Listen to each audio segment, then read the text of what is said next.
Level 1. Orphan. You're 17 carrying a dead man's badge to a meeting for teenagers, and in 18 years your own government will put your face at every border crossing in North America under the word traitor. The kid who starts all of it is standing 3 feet away right now, with his hand in your shirt pocket.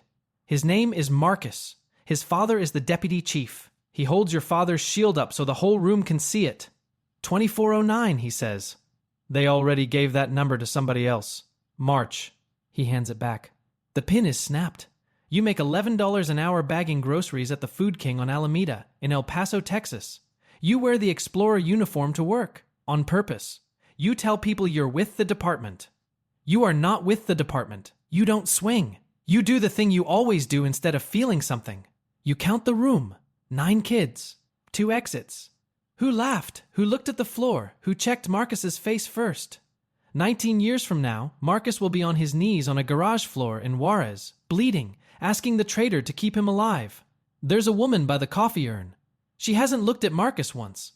She sets the cup down and starts walking. Level 2. Intelligence recruit.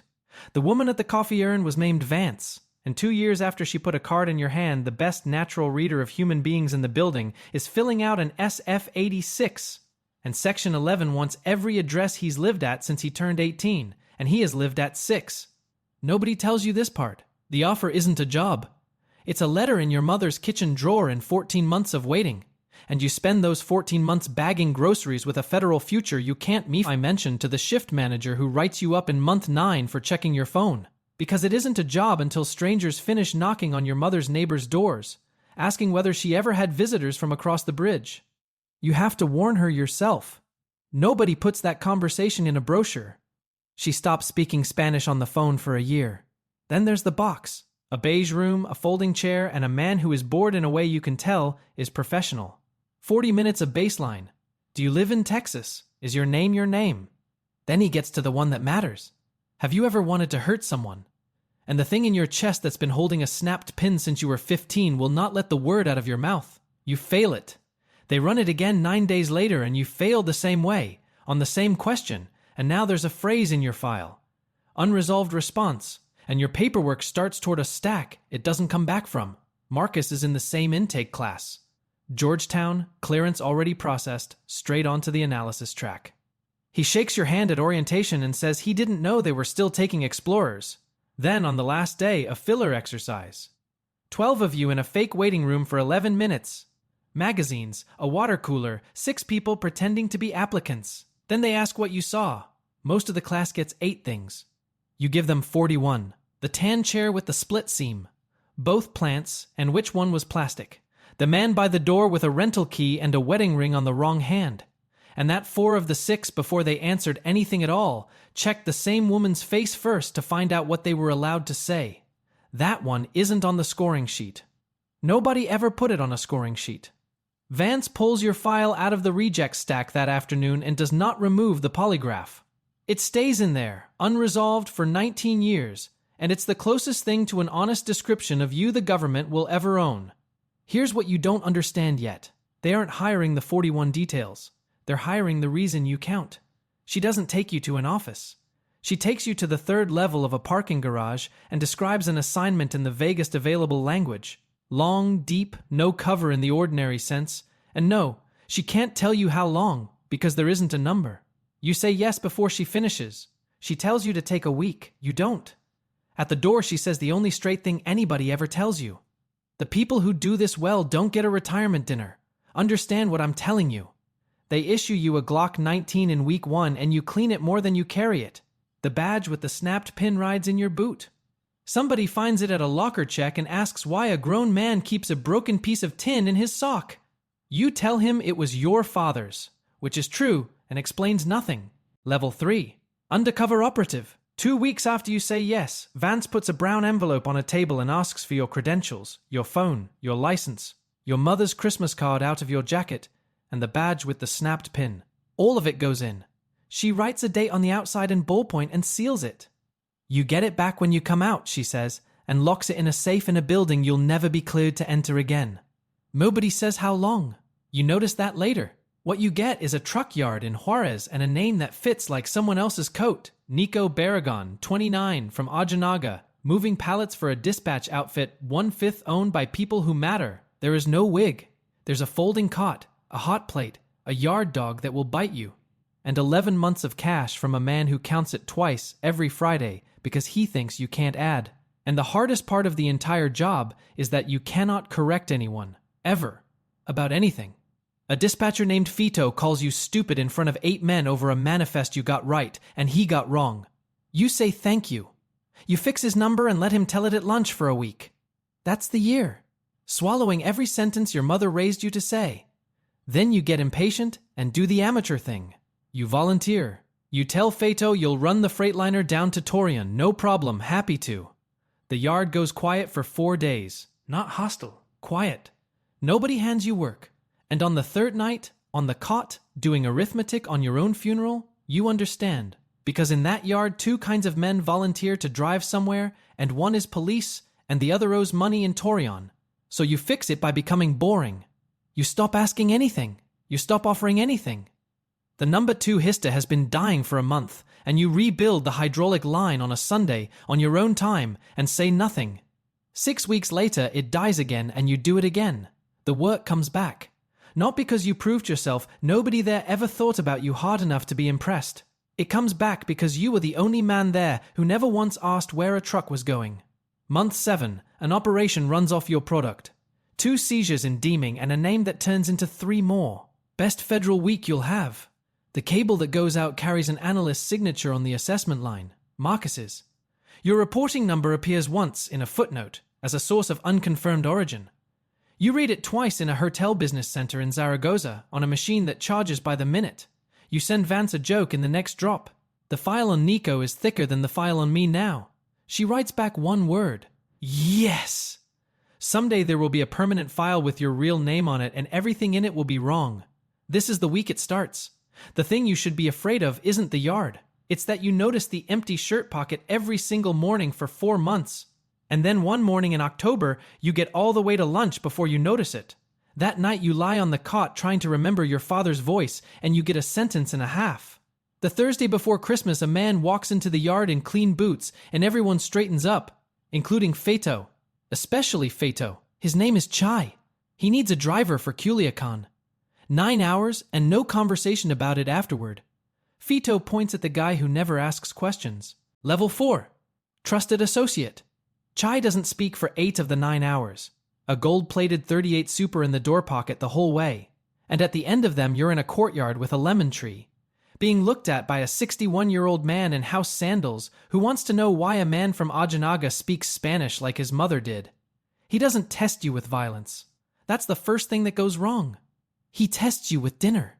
4 hours at a table, 3 generations, a plate of chilorio that keeps getting refilled whether you ask or not, and 1 question asked 6 different ways by a man who never raises his voice. Where'd you learn to drive like that? Where's your mother from? What part? Say the name of the street again. You pass. Here's why. Undercover isn't lying. It's telling 98% of the truth so hard that 2% stops existing. Your mother really is from Sinaloa. You really did rebuild a forklift on a Sunday. Your father really is dead. You just move him out of a squad car and into a construction accident.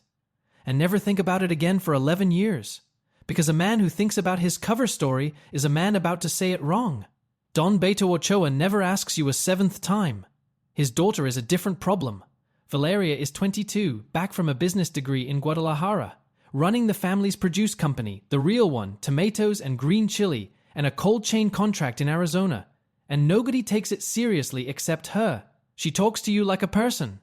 She asks what you think about the packing line and then argues with your answer. Inside a year, she calls you hermano in front of her father. Nobody corrects it. And you go out to the truck and sit in it 10 minutes without turning the key. Then there's Gurro, 16, a lookout in Tierra Blanca, skimming badly in a way 8 people have noticed. There's a conversation scheduled about him. You know what that conversation is.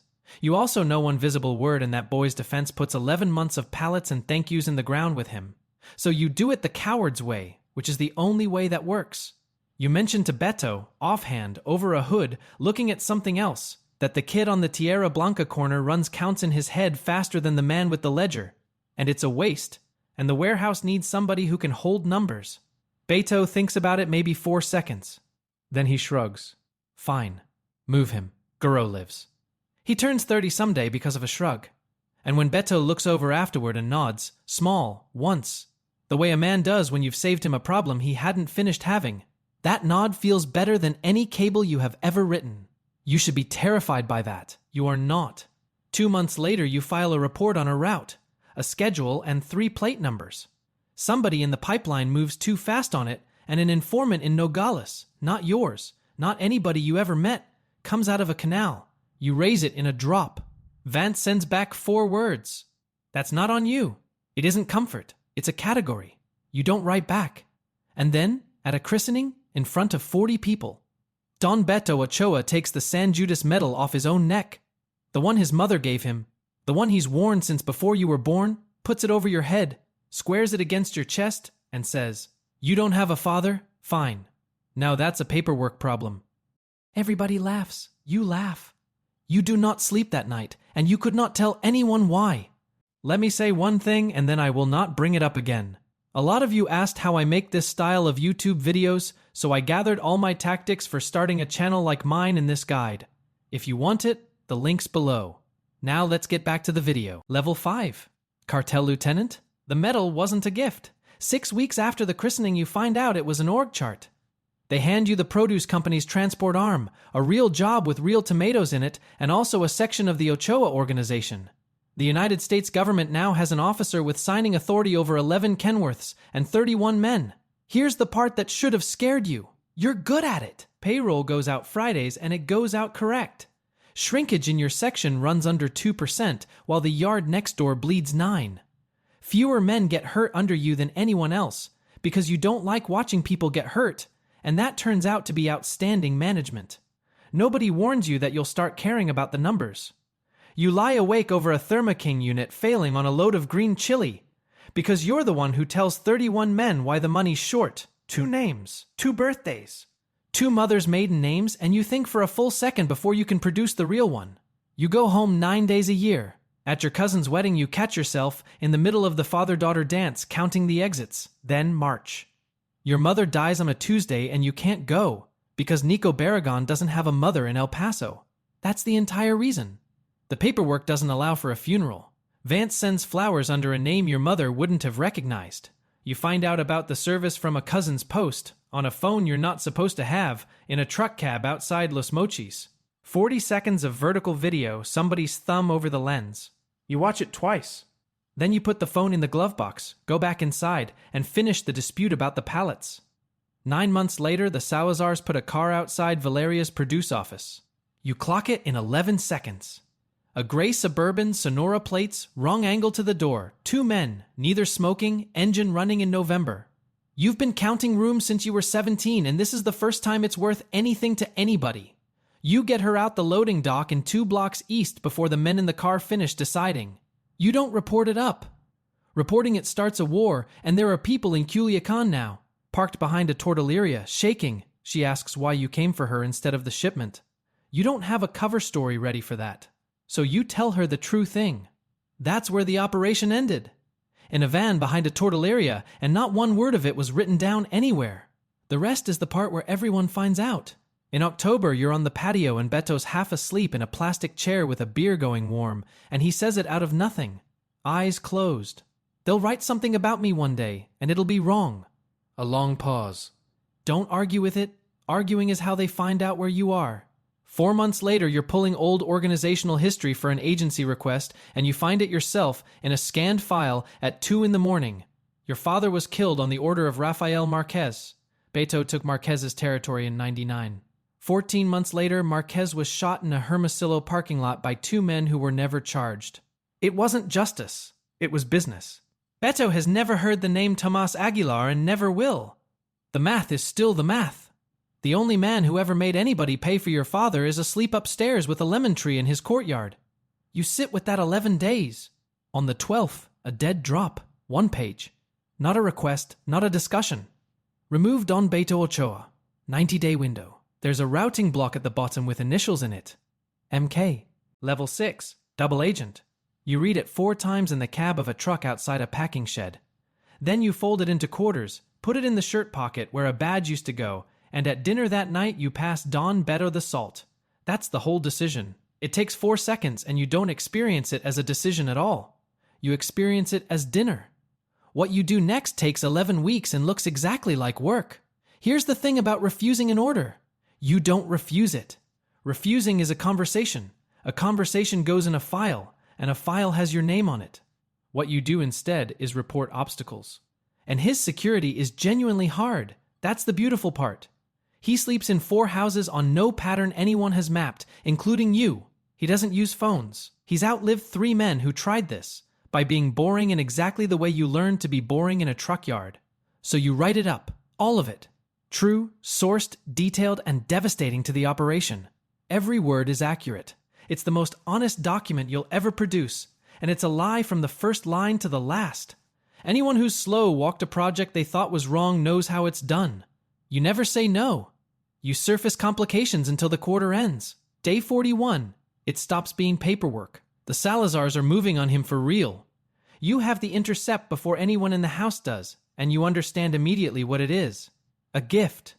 Beto dies, you didn't do it. The 90 days close themselves, and the agency buys you a stake in San Antonio and calls it an act of God. You move his Sunday route by 40 minutes. You are now protecting the target of a United States operation from a United States operation, and you do it before you finish your coffee. Day 62, Vance asks for proof of access. It's a reasonable ask. She's got an officer 11 years deep reporting a target is unreachable and needs to know if that's his tradecraft or hers. So you get to him. 2 a.m, a house in Colonia Chapultepec. An old man asleep on his back with his mouth open and one hand across his stomach. You take the metal off and set it on the nightstand because the chain catches light and light is the whole game. You photograph the room from 4 feet away. Then you put the metal back on and walk out through a kitchen where his daughter's car keys sit in a bowl. You mean it as a sentence. You mean, look how close I am, and look what I did not do. Vance reads it correctly the first time. You know she does because there's a 2-day delay before her acknowledgement, and Vance has never taken 2 days for anything. She files it anyway. She has to. Everything gets filed. 11 years of never once lying to her, and when it finally happens, it isn't a confrontation. It's a subordinate clause. You tell her a window in November closed. There was no window in November. You bury it mid-sentence in a paragraph about shipping schedules and move on. She doesn't push. That's worse than being caught. If she had pushed, you'd still be her officer. Her next drop is 4 sentences long. The first 2 are logistics. The third is this. If this ever comes apart, understand that I will not be able to say your name out loud. Not once. Not ever. You read it twice and decide she's being dramatic. The 4th sentence is, you're getting support. He lands Thursday. You'll like him. You came up together. Level 7. Deep cover agent. Thursday, a man walks into the produce office in Ferragamo loafers no freight broker should be able to afford. With a legend so clean it's insulting, a Vancouver company, 11 years of filings, a real receptionist. Don Beto likes him inside 20 minutes, and it's Marcus. He shakes your hand across a desk of tomato invoices while Valeria laughs at something he says about Guadalajara traffic, and your life goes sideways in front of people who notice nothing. That night, at the table, he refills your glass. Then he touches the San Judas medal at your collar with 2 fingers, the way you'd straighten a friend's tie. Beto gave you that? Warm. Delighted for you. Careful. That's the kind of thing that photographs badly. 18 years ago, he held your father's badge over his head so a room of teenagers could look at it. That was cruelty you could point at. This one refills your glass. If you flinch in front of the table, you're the one who looks unwell. You don't work out why that's worse for a week. He starts running 2 sets of books, and he runs them well. To Langley. The asset has gone native, his reporting is unverifiable, and note a 90-day window that expired last spring with a man he sees 4 times a week still alive. To the house, quietly, to the right 3 people. Somebody here has been talking to the Americans for a decade, and I can find out who. That's the craft. He never says anything false enough to be caught with. It's office politics. The promotion packet is a body. You catch him in November. A manifest he produces for a Long Beach load references a bonded warehouse on Pier F that closed in 2011 and has been a parking lot since. Not a judgment call. It's the kind of wrong fact you only get building a trail backward. You send it up clean. Scan, dates, the Port Authority filing, 3 sentences. It goes nowhere, not slowly. Not with pushback. It lands in a hole, and it takes 2 months and a friendly voice on a landline to learn why. 6 weeks before he landed in Culiacan, Marcus filed a memo flagging the asset for prolonged exposure instability, specifically, with a date on it, as likely to make unfounded accusations against whatever officer came to support him. He didn't cover the lie. He covered your objection to it. In advance. Sit with that. Being right in writing is worth nothing against a man who already described you as somebody who is often right in writing. Then the house turns, and it doesn't turn with an accusation.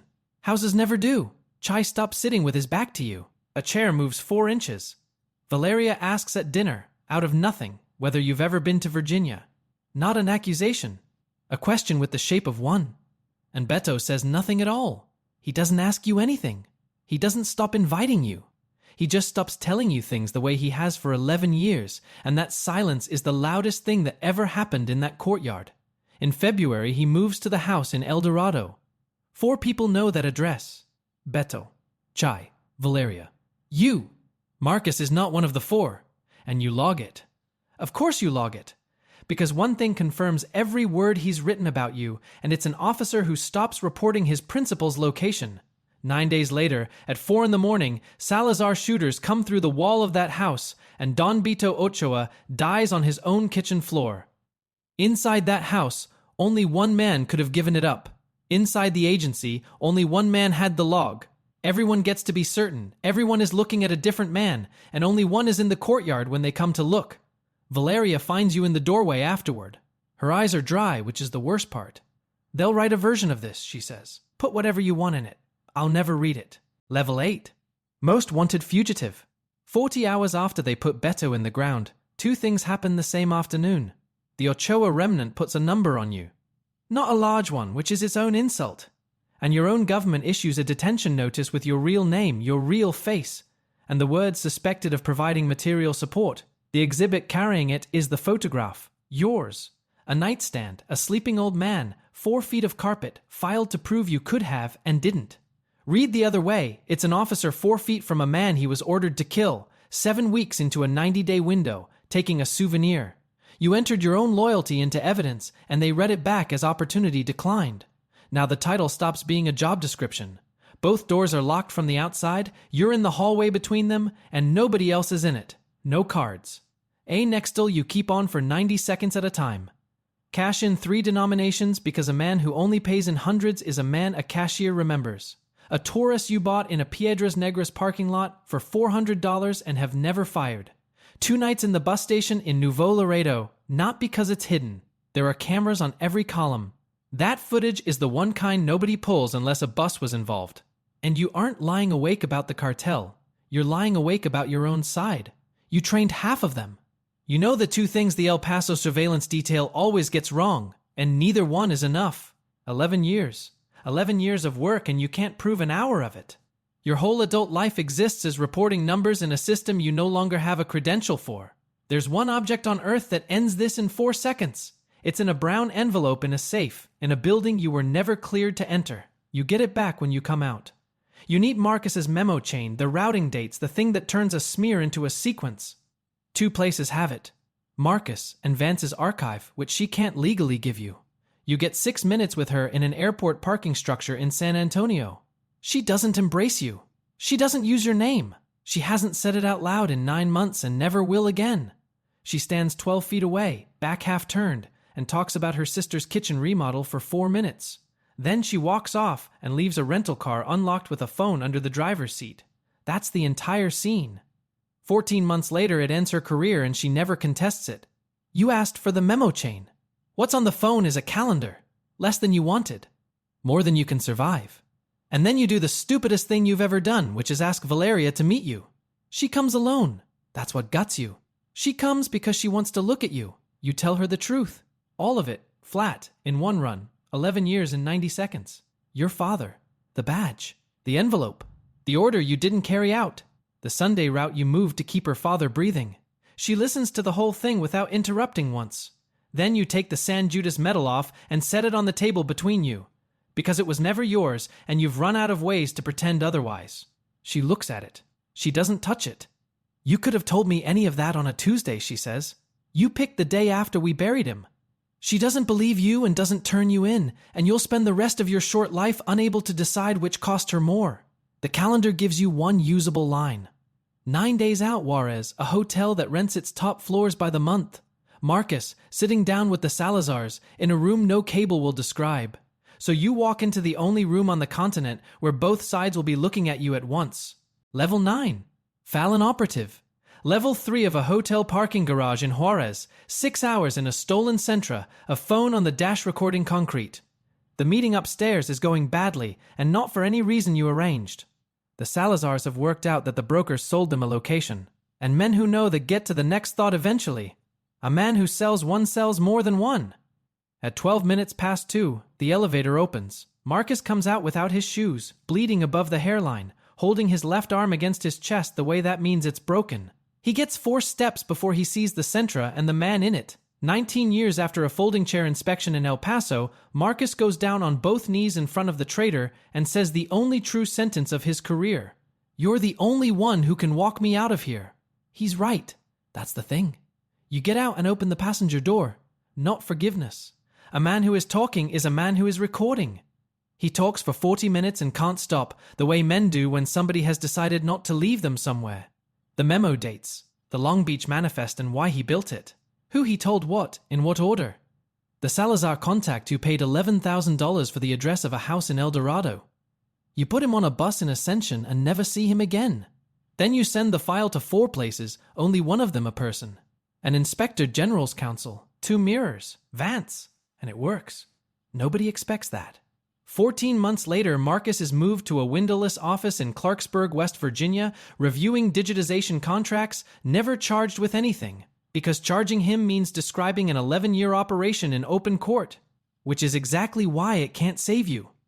Unsealing your file means naming every asset you ever ran. Giro, 30 now, a warehouse, 2 kids, 4 families in Culiacan, 9 people in Juarez who trusted a man who did not exist. Your innocence is available. It cost 9 lives, and you've spent 11 years learning exactly what that arithmetic is worth. You don't ask for it. 2 weeks later, a service road outside Ojinaga. 4 men, 2 AK-47s, no ceremony, under a minute. Nobody tortures you, and nobody makes a speech. And that's what the movies get wrong. At the end, it's administrative. 2 of them are checking a phone. Your last honest thought is a count. 4 men, 1 exit. And the youngest looks about 17 and keeps checking the man beside him before he decides anything. The official version holds. You become a chapter in a training curriculum on asset degradation. Year 6. A documentary calls it one of the most damaging insider betrayals in American law enforcement. 84 minutes. Wrong from the title card on. Valeria gives an interview in year 3 and calls you the man who sold her father. She's wearing a San Judas medal while she says it, and the interviewer never asks where she got it. 9 years later, a woman drives 11 hours to a county cemetery outside El Paso, to the 3rd row of a section with no names. Vance is retired. Her badge went into a drawer 14 months after that parking structure in San Antonio, and she never said why. She takes a brown envelope out of her coat, dated in her own ballpoint 11 years earlier, and breaks the seal standing up. Inside is a shield with a snapped pin. The number on it is 2409. She pulled it off the reissue list the week he was sworn in because she reads a failed polygraph and understands what it's asking for. She never told him. He'd have wanted to earn it. She sets it on the dirt. She doesn't say his name. She hasn't said it out loud in 9 years and isn't going to start now. A different city. A different rec center. Folding chairs, a coffee urn, teenagers at attention. A kid in the 2nd row. 17. His father died in a way the news covered for 2 days. Somebody's son says something to him, and the room laughs. He doesn't swing. He counts the room. 11 kids, 2 exits. Who laughed, who looked at the floor, who checked the other boy's face first. And a woman by the coffee urn sets her cup down. If you like this story, subscribe to my channel and leave a comment on what story I should do next.